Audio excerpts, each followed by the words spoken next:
Ndagusuhuje wowe tugiye kubana muri aka kanya. Niba ari ubwa mbere ugeze kuri uyu murongo tuguhaye ikaze. Kanda subscribe, ufungure inzogera kugira ngo tuzajye ucikwa n'ibyiza tubagezaho umunsi ku wundi.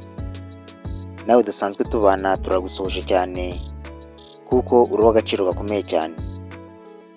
Nk'ibisanzwe rero uyu ni wa mwanya wacu mwiza wari kukugezaho ubusobanuro bw'amazina. Aka kanya rero tugiye kureberamo ubusobanuro bw'izina Felix. Muri iyi video turaza kurebera hamwe inkomoko y'iri zina, turebe ibiriranga, ubusobanuro bwaryo n'ibindi bitandukanye. Nk'ibisanzwe njye tugiye kubana muri iki kiganiro, ndi Mizero Felix. Wahawe ikaze. Ibijyanye na design z'inyubako yawe biharire Musanze Special Design Company Limited, maze witurize. Igihe kirageze ngo ibikorwa byivugire kuruta amagambo hamwe na Musanze Special Design Company Limited. Bagufitiye urugarika, amakaro mu bwoko butandukanye, amakaro yo komeka ku nkuta no gushyira ku marembo, ndetse n'amapave yo gusaza ku mbuga no mu mihanda, kandi byose ni ku giciro kikunogeye. Akarusho kandi bagufitiye abatekinisiye b'inzobere bakwigira design y'inyubako yawe, bakagukorera design inogeye ijisho. Bafite icyicaro Musanze Nyakinama, hafi ikigo cya gisirikari cya Rwanda Peace Academy. Ariko ibyo ntibiguhangayikishe kuko bakorera hose mu gihugu. Bahamagare kuri 0788 57 14 061 ndetse na 0722 13 80 19 6. Felix ni izina rihabwa umwana w'umuhungu. Iri zina rifite inkomoko mu rurimi rw'Ikilatini ku izina Felicis, rikaba risobanura ibyishimo cyangwa se umunyamahirwe. Felix ni izina ry'umuntu udashabutse ariko ukora neza ntawe abangamiye mu buzima. Bamwe rero bashobora kwandika izina Felix muri ubwo buryo bitewe n'umucyo cyangwa se inkomoko yabo. Dore rero bimwe mu bintu biranga abitwa ba Felix.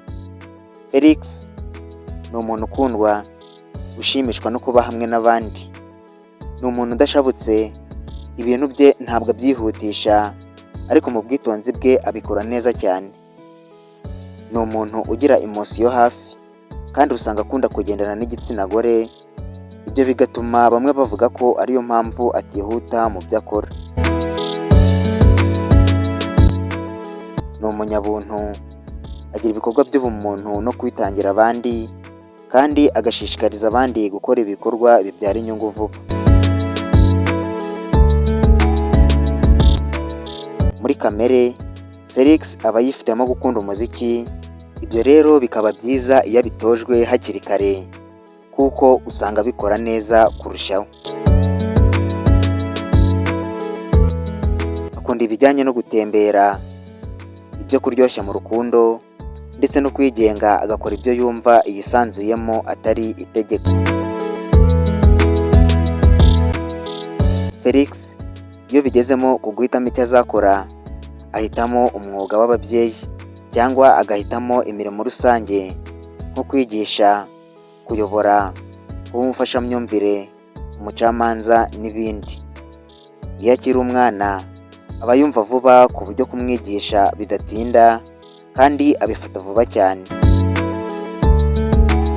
Gusa ubumenyi bwe bwo mu ishuri bugirwamo uruhare n'umuryango we, kuko baba bagomba kumushishikariza gukora imikoro yahawe, kandi ngo nubwo afata vuba mu mutwe ngo agira ubunebwe.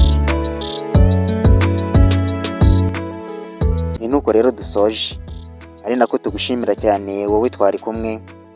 Nk'ibisanzwe mwari kumwe nanjye Mizero Felix. Mukomeze kugira ibihe byiza, turabakunda, Imana ibarinde. Bye.